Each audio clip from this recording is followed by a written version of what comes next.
sire dies e la solvet se klumen favela. Gentlemen, I have a guest star speaker today. We've had a ballerina talk to the class. We've had a hard rock electric guitarist talk to the class. And today, 1999 Rookie of the Year and other awards I don't understand, Robbie McGehee, Indy car racer. Now, a little bit of background. We had an argument in class over whether sex was a matter of taste or perspective or culture.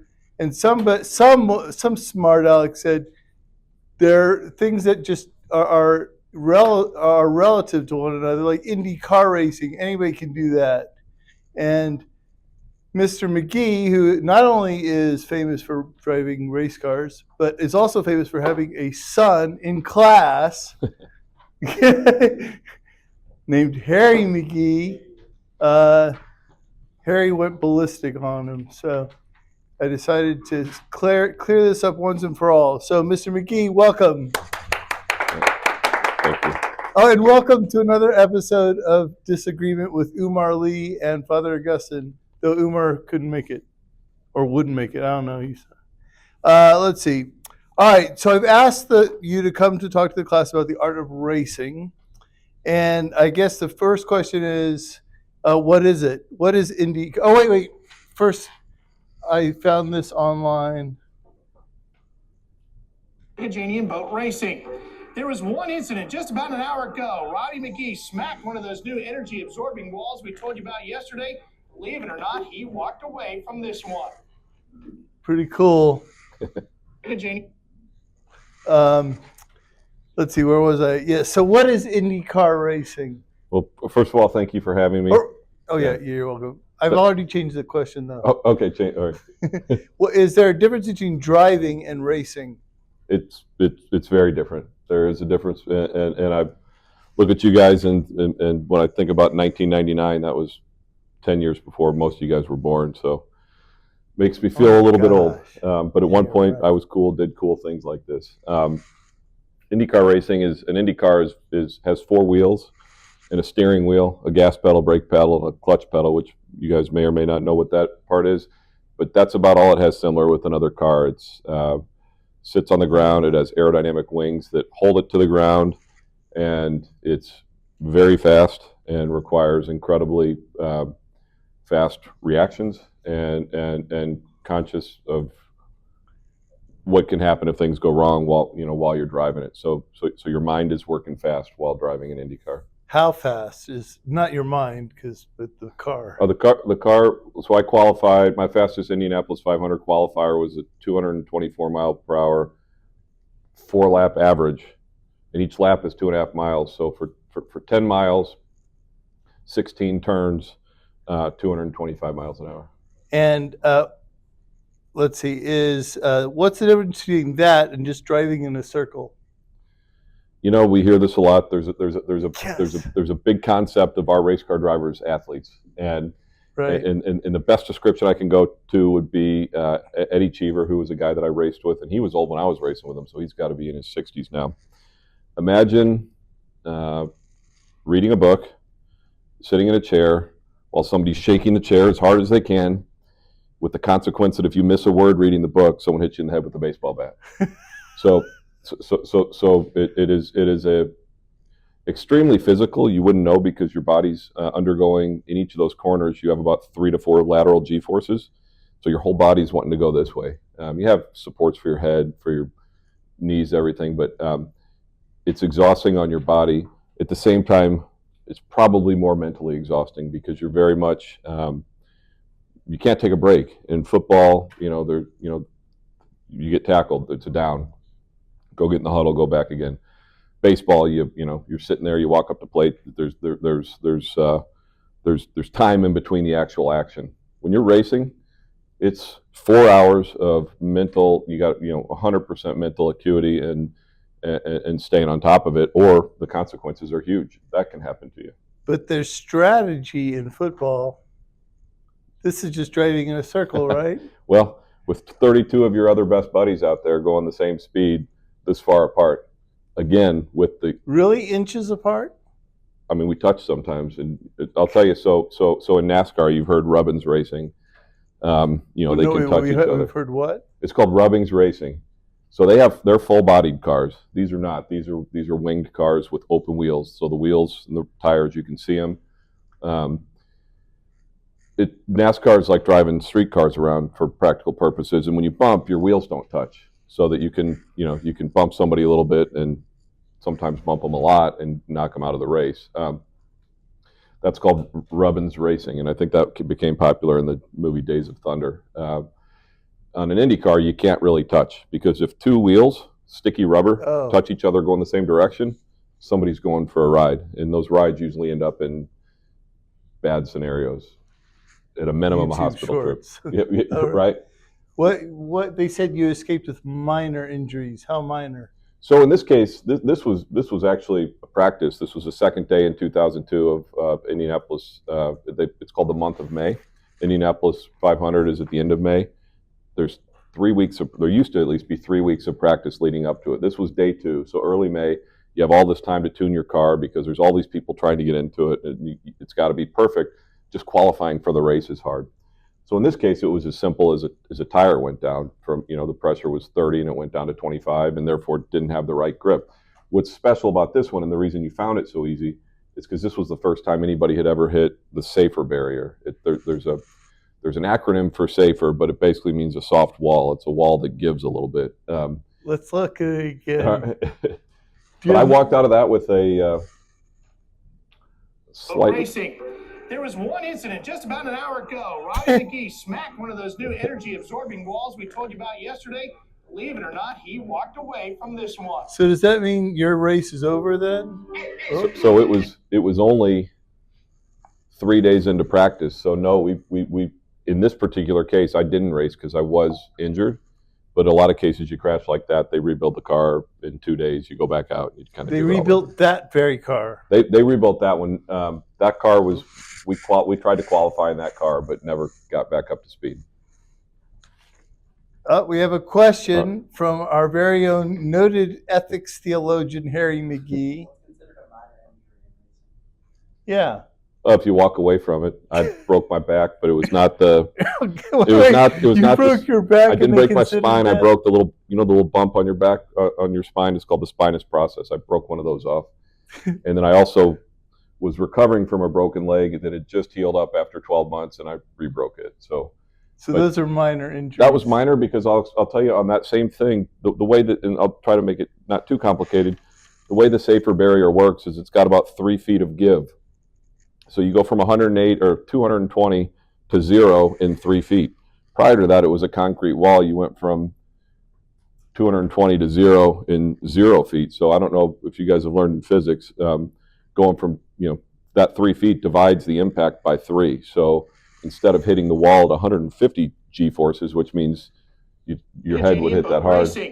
There was one incident just about an hour ago. Robbie McGehee smacked one of those new energy-absorbing it caught on fire too. Yeah, no, that's just an oil fire, but it would have knocked me out.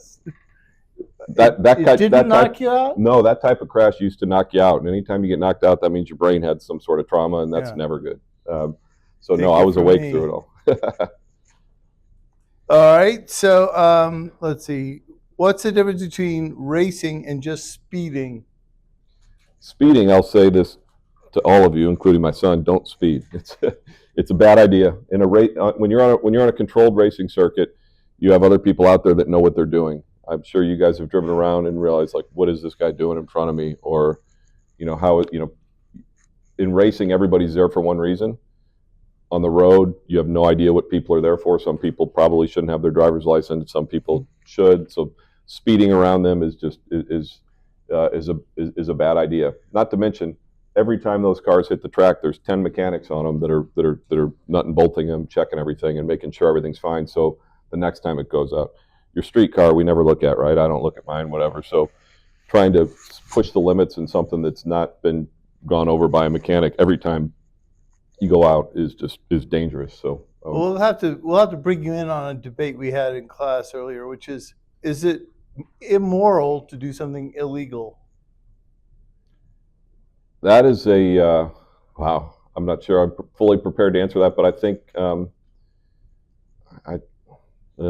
that's one that's got me thinking. In I'm which 52 case, years old, and I can't. Is it immoral to go 56 and a 55?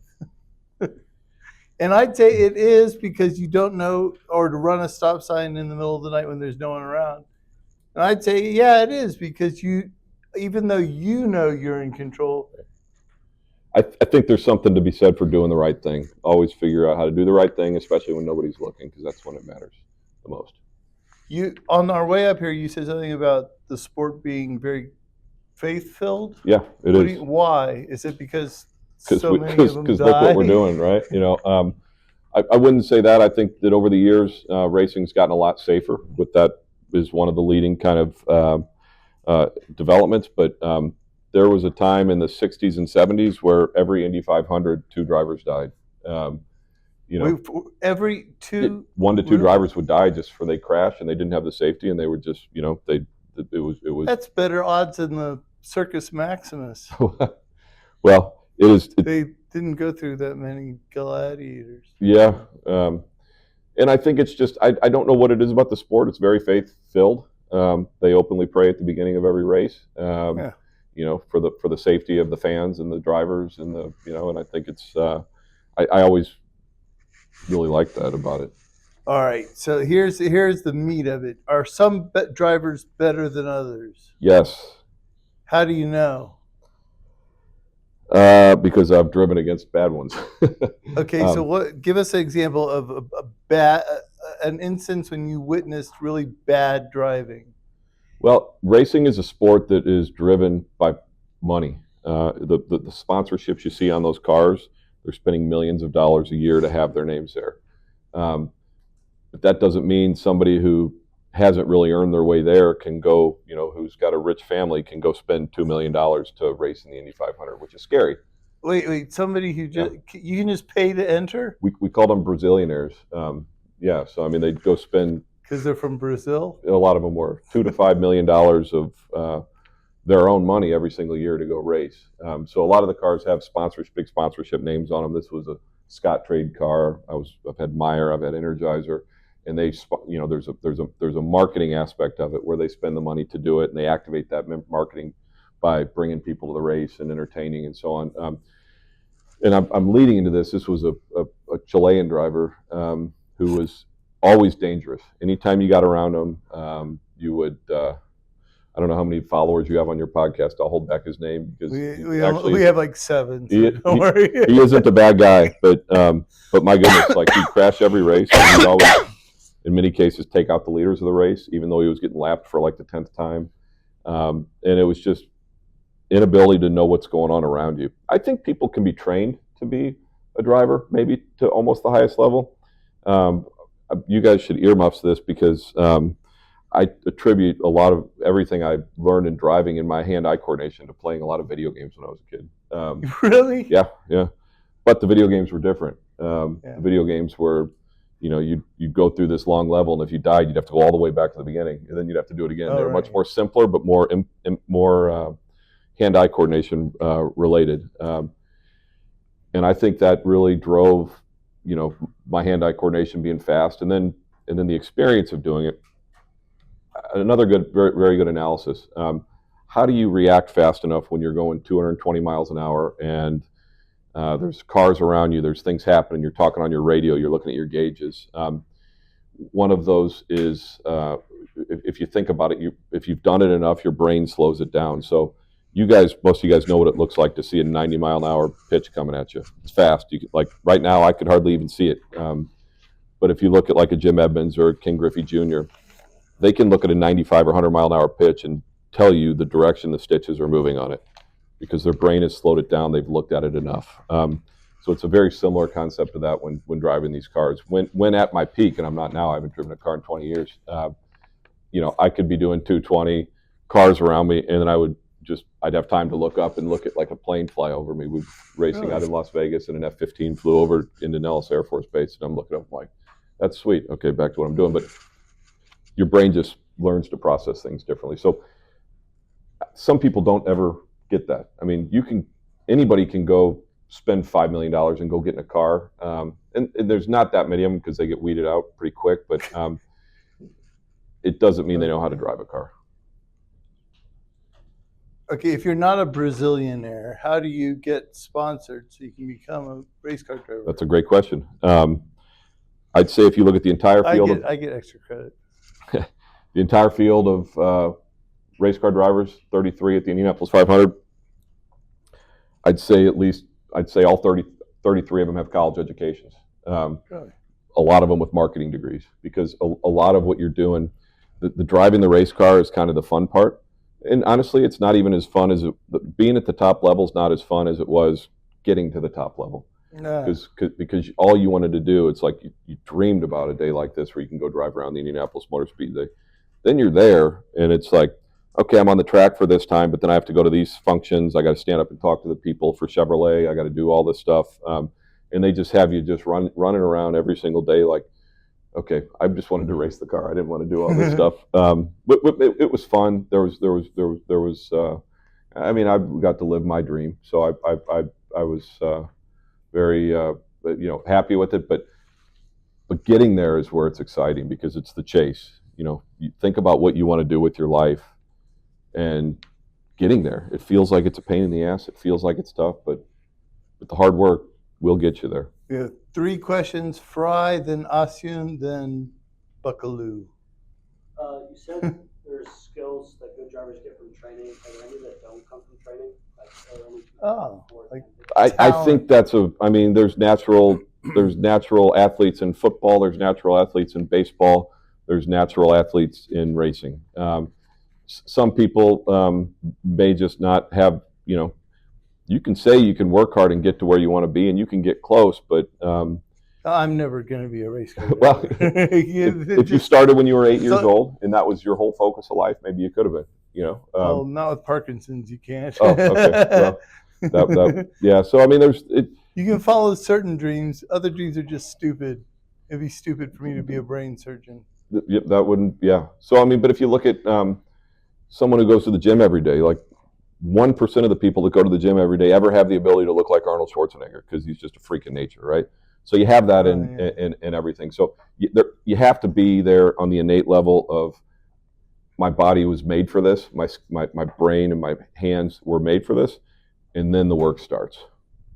Well, your hands are made for that. What well, kind just of just the driving, the turning. I mean, because your entire input into the car on the steering is through your hands. So hand-eye coordination, and it's all so fast that it's automatic.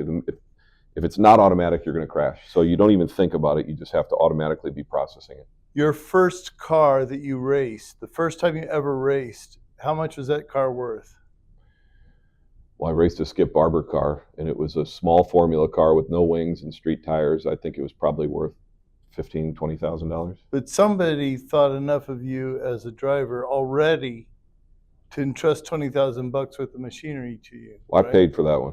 My parents paid you? for that one. That was a 15th birthday present. It was at a Skip Barber Racing School in Indianapolis Raceway Park, where I went with my mom. My dad bought it for us for Christmas, and it was. This just belies my prejudice, because I didn't realize they had racing schools. Oh, they do, yeah. What's like 3 lecture points of? I mean, like, what are 3 things that you don't know going into racing school that you learned? Then we'll get your. Another great question. I'm the interviewer, so I get to trump you. If you look at a racetrack, and not all racetracks are square or oval. If you look at a racetrack, many people think you go out there and you just drive as hard as you can. Yeah. You don't even start there. You start looking at it on a board like this, and you determine what the racing line is on that track. I won't get too detailed, because I don't think that's the point of this podcast. But if you're going through a 90-degree corner, the fastest way isn't on the inside. It's not on the outside. It's starting on the outside, going to the middle at the corner, and then going back out here, because what that does, and I think you guys probably study this in physics or math, it increases the radius of your turn. So you're not turning as much. And when you don't turn as much, your car can carry more speed. So you do that on an entire track, which has 13 to 20 turns. And there's compromises on some where there's one turn after another. But you really learn the racing line, and you spend a lot of time doing that before you even get on the track. And then in racing school, you get on the track and they have cones set up for each of those areas, your turn in, your apex, and your track out. And if you hit those, you're going to go faster around the corner. So if you think, and a lot of people do, you get out there and you're squealing your tires and you're sliding sideways and it just feels fast, that's really, really slow. The next most important concept, which is kind of leading into that, slow in the cockpit is fast on the track. Every time your tire is not going forward, it's scrubbing speed. So if you hear your tires squeal, you're losing speed. So the idea is you never, in the races, you hear the cars, but you don't almost ever hear the wheels. Well, on these they run slick, so you wouldn't hear them. But even on radials, like, so that there's an optimal amount of slippage you want through a turn, and it's like 3%. So if the tire's gripping 97%, for the optimal speed through a turn, it's slipping 3%, just a little bit of a slide. And it's too much, you're slow. Too little, you're slow. So you got it's really a science more than it is feel. You ultimately get the feel once you learn the science. But that's, I think, when you ask, I think that was 2 maybe. But what are the things that you would not know about? How many were there in your racing graduating class? Well, they're only like 1 week long schools. So okay. So but there were how many probably people were there in that? 15 to 20 people, and how many of them went on to become pros? Of those, none. But there were other classes. Were they in it just for the fun of it, or? Yeah, there were a lot of people in it for the fun. There were older people, love sports cars and racing, and so I was a young kid. I was 15, and I did it again when I was 18, and then I started racing. Your parents let you race when you were 15? Well, my mom was. Did your mom didn't like you or something? You could ask that. My mom was from Indianapolis, and her father, she didn't have any brothers, so her father took her to every single one of these Indianapolis 500s growing up, and it was kind of her dream as well. Go ahead, Harry. You've been to racing school? Yeah. Sort of. Fun? He's been to a driving school put on by the same group that puts on the racing school, but it's not the actual formula cars. Yeah. You wouldn't let him be a racer? He can stick to hockey and baseball. Okay. Did you have a question, Harry? No. Okay. Asyun. I was going to ask something similar to what we were talking about earlier, but how much of, when you're driving, that ability to, like the baseball pitcher, like the catcher, being able to count the stitches, or you while driving being able to see how many airplanes are flying over, how much of that ability is like earned by experience and by natural talent? Because I know that natural talent might just be like your body's made for this, versus like if I started doing it right now and only did that for the next 10 years of my life, would I be able to reach that kind of goal, or is it natural? It's a really great question. What we're talking about is reps. So if I got in a car right now, it would feel like I'm hauling ass, and all I would do would be looking straight ahead of me with wide eyes. So it's when I went from a Formula 2000 car, which was a smaller car, they did about 160, to an Indy car, which did about 220. I first got in the Indy car, and the first couple test laps, the first day or 2 days or 3 days of testing where you're doing a lot of laps, it felt really fast to me. And it's like, wow, this is, you're getting used to the speed. So the concept that you're talking about is 100% about reps. Just doing it a lot, and it goes away fast. Like I wouldn't be able to do what I did, when I was in the car if I got into it right now. How much of it is just being naturally able to do it? Is there any part of it? Or? Yeah, I think there's a good part of it. I think there, you have to be quick. You have to be, you have to see well. You have to be able, so in one of these cars, you're traveling a football field a second. So you're not looking 100 feet in front of you. You're everything you're doing is, 300 feet ahead of you, with your looking. Yeah. Because again, if you think about it, a second later, you're a football field down further. Yeah. So it's, I would say that, if you start young, unless you have unless you have something that just causes your hand-eye coordination or something to be off. I think everyone could do it up to a certain point, and there's a lot of people that do. 10,000 hours, as they say. Yeah, well, there's a lot of people that say I race cars. They go out to the SCCA, they go out to Gateway, wherever, and they drive their old BMW around, and they do race cars. And they're not going to go race for a living or make any money doing it, but a lot of people just love to do it. That's why I started. I love to do it because it is a cool, fun, exhilarating experience. But then it became work. So, is there does taste or personal preference play a role in how you drive? Very much. Like what? Car setup. Ah, So you guys are full of great questions today. I'm full of a lot.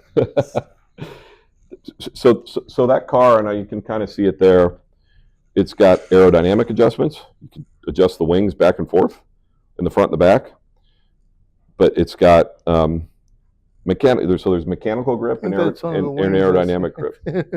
Sometimes you can have perfect mechanical grip, which makes the car perfect until you're going over 200. Then the aerodynamic grip is not right. Sometimes the car handles like absolute crap at low speeds, but the aerodynamic can be on. So we call it a way to describe it that to people that wouldn't understand aerodynamics is we call it the finger of God. It takes it and pushes your car to the ground. Yeah. So you have a car that's 1,700 pounds, but with full downforce, it's 4,000 pounds. So it could drive upside down, basically, because they're upside down wings, like on an airplane. So there's a ton of different settings. I mean, everybody likes a different car. So I had teammates where my car, I liked a soft car because I liked the car to move and roll over a little bit. But there's certain people like Formula One drivers where they would come over. They wanted just an absolute firm car, no mechanical roll, just flat. And Why? Preference. Okay. Preference and comfort. Buckaloo. So I was going to ask how you first got into it, but you kind of already touched on that. Yep. Can you tell us about like your journey to becoming an IndyCar racer? Yeah. It was I started my first IndyCar, or my first time in a race car was in 1995.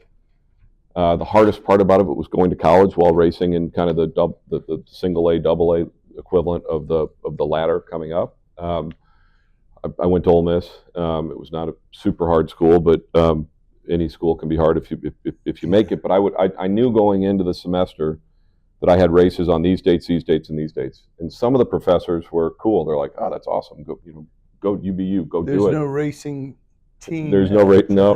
In Well, I mean, after I left, they started doing building these engineering, electric. Yeah, that's a whole different story. But there were some professors that were like, if you miss my class more than 3 times, doesn't matter why, doesn't matter who, your grade's going to go down one notch. So I remember one of my classes, I was, if I got an A in it, I was going to get it like a B- or a C+, just based on the fact that I was going to be gone racing. But I was fortunate to have a family that allowed me to, follow my dreams and do that. So I would drive from Oxford to Memphis. I'd get on TWA at the time and, go to St. Petersburg or go wherever the race was going to be for the weekend, and then I'd come back. And that was a series called what started with the school series, the same cars you learn in, you go to race. I started winning all those. Then I went to a class called Formula 2000 club racing. Learned that car. That was the first winged car with slick tires on it, which are the racing tires. Raced that in the Pro Series for 3 or 4 years, and then had an opportunity to jump up and test an IndyCar in 1998.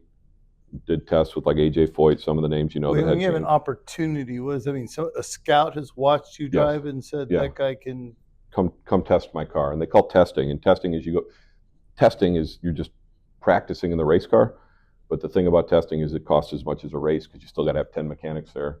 You got to have a whole team there. At the end of the day, even all the way up through the levels, to a greater extent at the highest level, you're a traveling circus. Like all the other teams, all the other drivers, because you're all going weekend to weekend with each other. When I was racing, I was single, and I lived out at our farm in an old ranch house with my dog or 2 dogs, and I just I'd work a little bit at my dad's place doing IT because that was my college degree, and then I'd pet my dog goodbye. I hope I'll see you on Monday. Go leave for the weekend, and I hope I'll see you on Monday. It's really strange, and I look back at it as an older person now. I was prepared to not see my dog. I loved what I was doing so much, and I worked so hard for it that it was one of those things like, what, if something happens to me while I'm doing this, it's going to be with a smile on my face. And that scares me now as someone who's closer to the other side and kind of over the middle. It scares me. It scares me that my kids are going to think that way. It scares me that, the mortality of it. You start thinking about it. It's like, wow. And I ultimately quit because I had 2 people that I knew pretty well get killed doing it. Oh, really? Yeah. not at the same track, but at the same track, but in a different type of car. Is there a moment in your career or on the track that you look back on and you cringe? Oh, there's lots of them. Like what? The first one that comes to mind is we were at Atlanta Motor Speedway, and there was a huge wreck. And I'm doing 220, 215, and I knew there was a wreck because it was just a cloud of smoke across the entire track. I couldn't see anything. And I'm going into this at full speed. So by the grace of God, I mean, I didn't hit anything, but like that was one where you're like, am I going to die? Roll the dice. You know, and there was nothing I could do. I couldn't slow down because I was right there. The crash was in front of me. So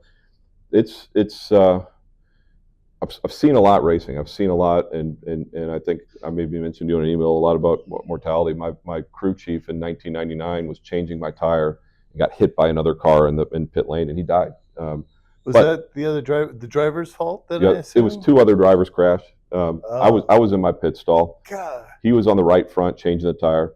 These guys crashed. One of them came over. I saw him go up. I saw him come down. He's alive now, by the way. He died on scene. I was in the middle. It was at the beginning of my first real race ever, the Indianapolis 500 that I got Rookie of the Year at. He was on the ground, and not to be graphic, I just saw a pool of blood go like that, and I never see anything like that. I never want to see anything like that again. They, you know, the medical team is so good. They revived him, took him, and I mean, he's alive now. But you see a lot of this stuff. You know, you see people crashing. You know, and you wait to see they're going to the hospital. Are they alive or are they dead? And this is a friend. I mean, this is a guy you work with. Steve, I worked with every weekend, and he was a close friend, and he still is. The funny thing about it is, this is a guy that tries so hard to kill himself on a regular basis on motorcycles. He races cars himself, and he's an absolute nut job in terms of how careful he is with himself.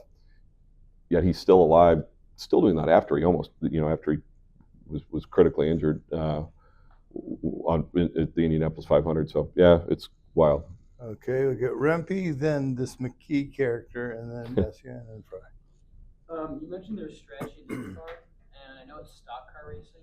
So is that mostly just how you set up the car, or is that like engine unit?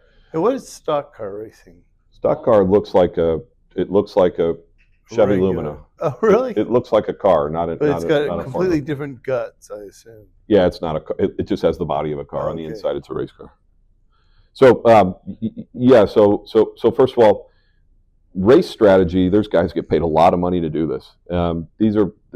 Most of these races take 4 or 5 tanks of fuel, so you have to pit, you have to change tires, and there's, you know, if you just have the fastest car in the pit sequences, you know, a yellow flag comes out, and that's when everyone pits, and you go with the leaders, but then somebody else was off sequence and didn't need to pit, and then another yellow flag comes out when he's still in the lead.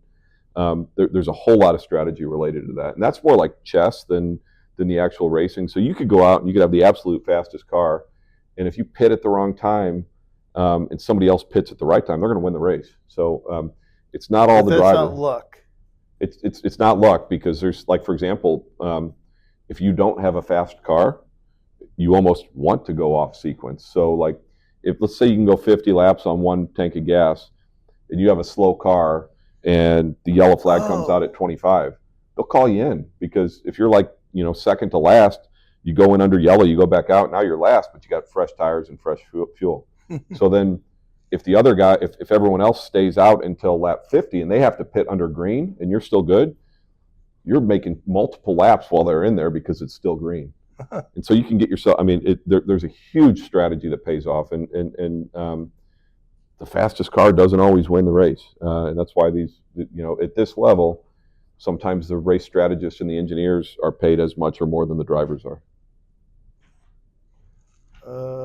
Milford hasn't actually gotten a chance to ask a question, so we'll go let him slip in out of order. You mentioned that there's faster cars than others. How much does it, you said that there's a lot of strategy, but does funding of like sponsors and other things determine who has the fastest car, and how much does that play, even despite strategy, into who has this? You guys are smart kids. You've heard some things, I'm assuming. So I'll give you an example. So the team I raced for in 2001. That's why he's my favorite. Yeah. Oh, yeah. The team I raced for in 2001 had a total budget of $2 million. That's 10 races, including the Indianapolis 500. Roger Penske's team had a $10 million budget just for Indy. So they were probably $15 million for the whole season. So we had one car. We had a backup car actually, but we wasn't ready to go. We had one car. They had for a teammate of two, they had like 6 cars. So if something were to happen, they just get in another car and go.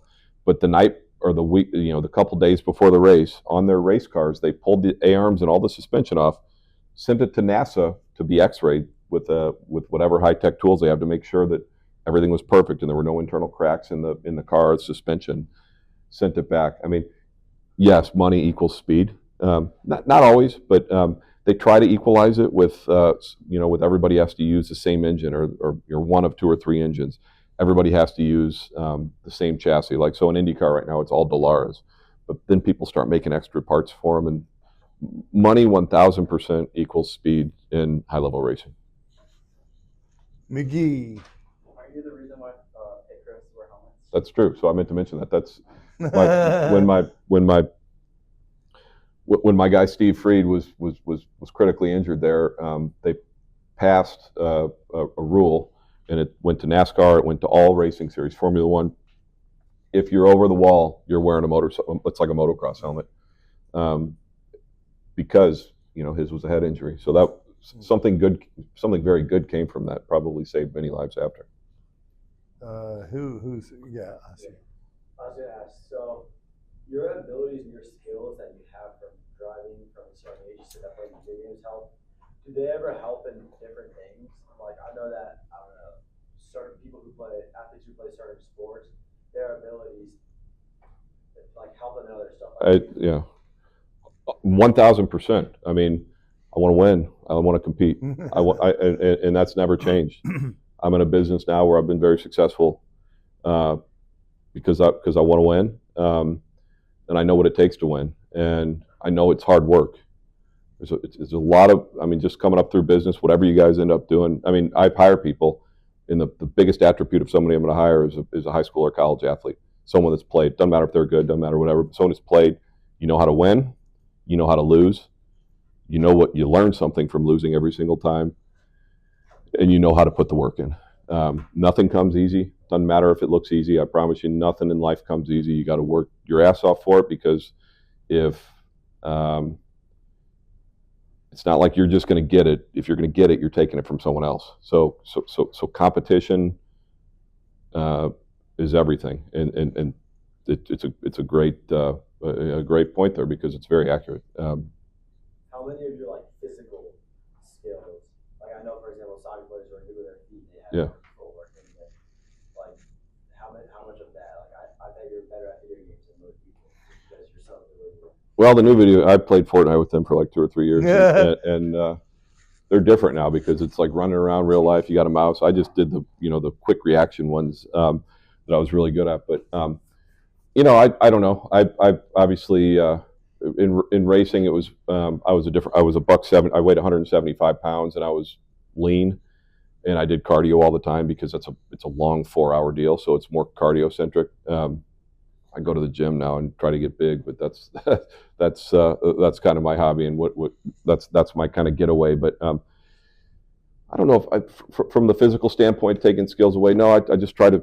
I'm 52. I want to be in the body of a 40-year-old, and I do everything I can every day to try to continue the longevity of that. Do the people who come to watch the race, do they leave better people than when they came, do you think? I love what we did with the IndyCar, because IndyCar was the most accessible. Like if you go to a NASCAR race, if you go to a Formula One race, you're never going to see the driver. All you're going to do is see his car. If you go to a NASCAR race, you're going to get into a cattle line to go through and look at the drivers on their fence.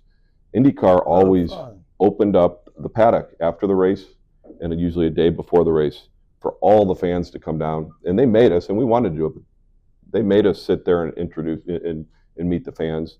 And you learn, you have so many great conversations, so many people that are grateful to be there, so many people that are ecstatic because you're even looking at them and acknowledging them. So yes, I think they do. I think it's from just a spectator sport, there's a huge difference between watching it on TV and being there. And when you're there, you're just part of this. it's so loud, and it's like it's hard to believe. Even when I wasn't driving, I would go out and sit in our turn 2 suite and watch these cars. It's just something very different. So even if I don't know if you all have ever been to a race, I would highly recommend going to the one over at Gateway that's an IndyCar race. Not NASCAR's fine, but it's kind of like standing by a crowded highway. IndyCar, you're like, what is that just went by me so fast? That is unbelievable. And there's somebody in that. I think people leave better. I told you we started. Every race starts with open prayer, and it's everybody. It's a feeling. You're part of this big family as this thing is going on. So yes, I believe the answer is yes for sure. All right. Well, we'll close with 3 questions. You're saying like Do you want to close or open? Open it real quick. Oh, that's right. Yeah, he sent it to me, but he sent it to me at the last minute, which is apparently I think Harry's probably a talking family about characteristic. a different one. But was that the one that you sent me? Well, there's one that I don't think you'd want them to see about me being pulled over by cops all the time. So that's probably what he's. now I want to watch. Yeah, that's a great way to get them to do their homework. You really you don't want to read your next chapter of the theology book because it's really embarrassing. Okay, go ahead, Fry. That didn't work. It didn't fly. Tough crowd. Yeah, thank you. The dangers going in, but you're also saying like in the cockpit you can't think, like you just have to rely on your instincts. When you're sitting there, like you know what could go wrong, are you calm? Like, because you can't think, but you also You're calm in the cockpit because you're in your office. And I don't mean to say this to be gross, but just to share with you kind of all the emotions that go around with it. And maybe just became tradition, but I threw up every time before I got in the car. Really? I would go find a trash can and just because your gut's just kind of upside down. I mean, and it's I don't know why I did that, but literally the minute they fire the car up, you put your visor down, and it's like, this is easy. I'm in my office. Go ahead, Mickey. Harry. And then Asun, you had a loss. Yeah, how do you pee when you're in your car? I never had to, but there's a couple options, and if we want to get technical on it, Yeah. No, but yes. Like I used to have a friend who I raced with, and he peed in the car. You just go in some people just go in their suit and you deal with it. He peed in the car before the race even started. I go, dude, why don't you just get out and go to the bathroom? On that level, that was the bell. So thank you, Mr. McGehee, for a very helpful.